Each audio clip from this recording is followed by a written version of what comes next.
Hi, I can go next. My name is Suen. Oh, sorry. I am the youth outreach coordinator at PRISM and also a past youth who has experience in organizing and campaign work and know how hard it is to get elected officials to be on the community side, which who they say they represent so much.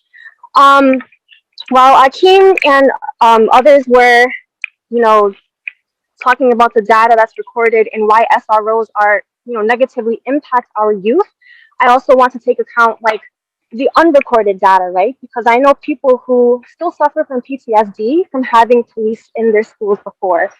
Some of these schools that were named, right, were Gilbert Stuart, even like Central High School and like Roger Williams Middle School. All these other schools, there's like uncollected data on people who still have PTSD from having SROs in their schools and their experiences with them, which were all negative. So I agree with Akeem. I don't think there doesn't need to be a prolonged conversation on how we can keep SROs in schools, right? Why do we need to make it look pretty? There's obviously evidence that they're traumatizing, and if we can't figure out the intention of why police are in schools moving forward, why were they in there in the first place? Like, why do we need to keep figuring out their intention with being around young students with guns on their waist, being scared, being traumatized, people getting like physically harmed by police, emotionally harmed by police, mentally harmed? Like, I don't think there needs to be any more conversations about that.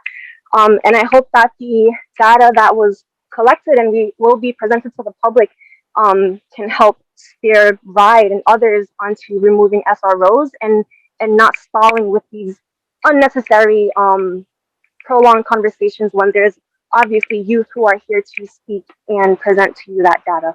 So I just want to say, while there is collected data on why SROs are negatively impacted in Providence, there's also uncollected data where there's folks who's almost 30 years old who still have trauma from having SROs in their schools in Providence.